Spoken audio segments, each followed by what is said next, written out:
Sayanangoni Migazabanoji Indigenikas, Makwadodem, Kirigansipi, and Danchaba. Hi everyone, my name is Jasmine Foster. I'm Algonquin from Kirigansipi First Nation, and I'm a third-year student in Indigenous Environmental Science. Today I'm going to be talking to you about the water cycle and the interconnectedness and connections between Eurocentric science and Indigenous science and some of our traditional Anishinaabe teachings. I guess the most important thing we need to know is, well, what exactly is the water cycle? And the water cycle is all the waters of the world that we see with our eyes, that is within the earth, that is in between earth and sky, things like fog and mist, and then things that are in the sky like the clouds and that precipitation that's there, that big word that talks about waters in their vapor form. So not necessarily, we can't really see it yet. So the water cycle talks about all of those different waters moving together in a cyclical motion, in a cycle. Through the earth, on top of the earth, everything we can see, in between earth and sky, and then in the sky. In Anishinaabe understanding, or at least the teachings that I carry myself, we see this cycle in three different parts. And you're gonna see that big beautiful canvas, and the bottom of the canvas, it says the Mother Earth realm, or the realm of Mother Earth. And what that means is all the waters that are within the earth that we can't see because they're underground, they are in Mother Earth's care. Mother Earth is cleaning those waters and moving those waters throughout her body, taking that water to places where it needs to help plants grow and to help nurture and hydrate the earth itself and all that life that grows up on the earth.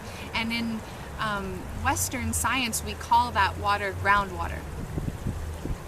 And there's these different parts of the groundwater.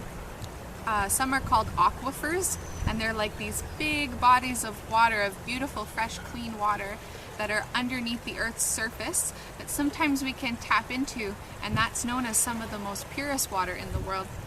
And then some of this groundwater will come up, it gets transported around in these underground rivers, and we call those Mother Earth's veins.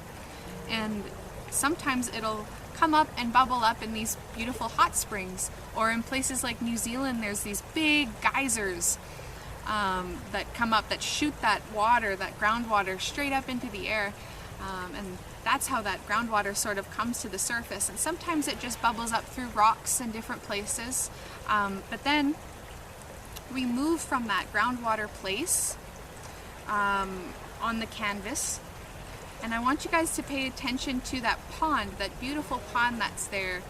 That water will come up through the ground and feed a pond like that for all different types of animals, all different types of beings and plants. And that's where that transition happens.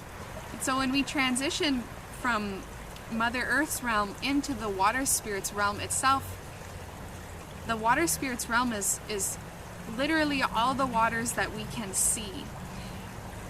When that water comes up from underneath the earth, that spirit of that water has been birthed. It's like it's being born. Mother Earth is moving it from within her vessel to the surface of the vessel.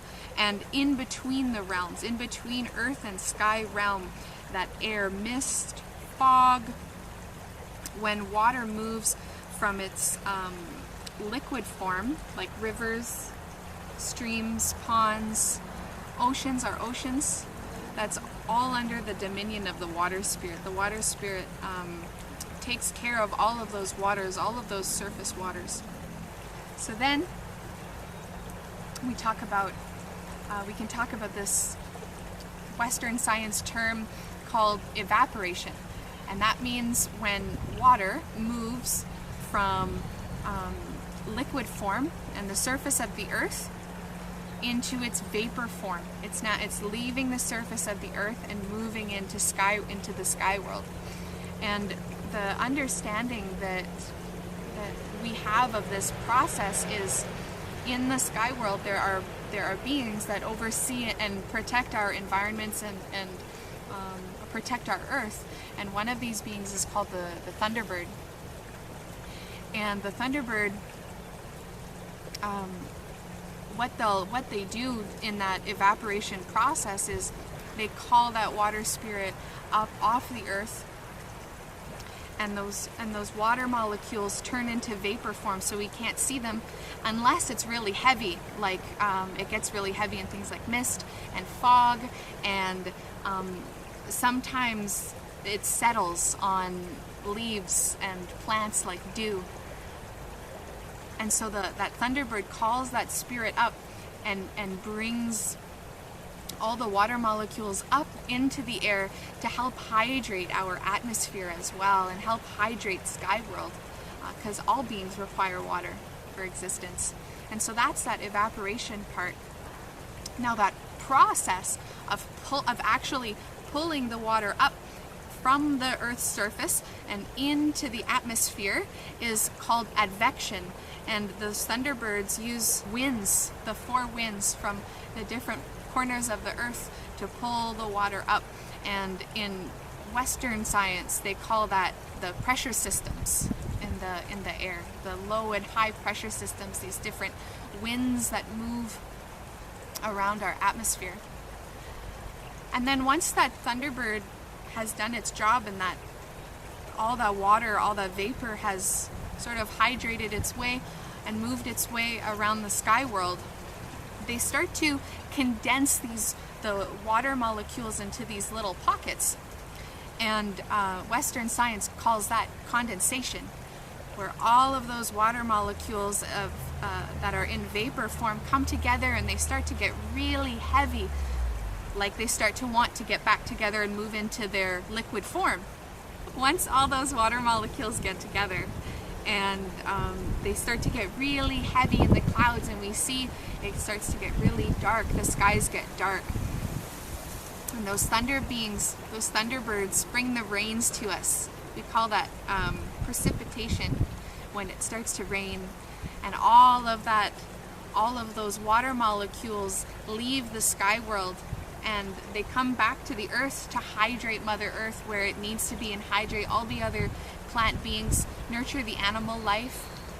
When that rain is mixed with thunder and lightning, what we understand that to be is the Thunderbirds are gifting that water spirit with that healing power from the sky realm, from the spirit world. And so those waters that come down from thundering skies, we know those to be really powerful healing waters. And it's always good to collect some of those thunder waters and give them to your plants, or put them through a good filter if you need to, and drink some of that healing water.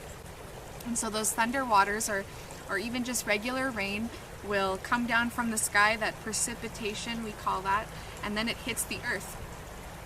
And if it hits up high, like in Peterborough area, we have this beautiful ecosystem called drumlins. And so when that water hits up high, it runs down off of those hills or mountains, and we call that surface runoff.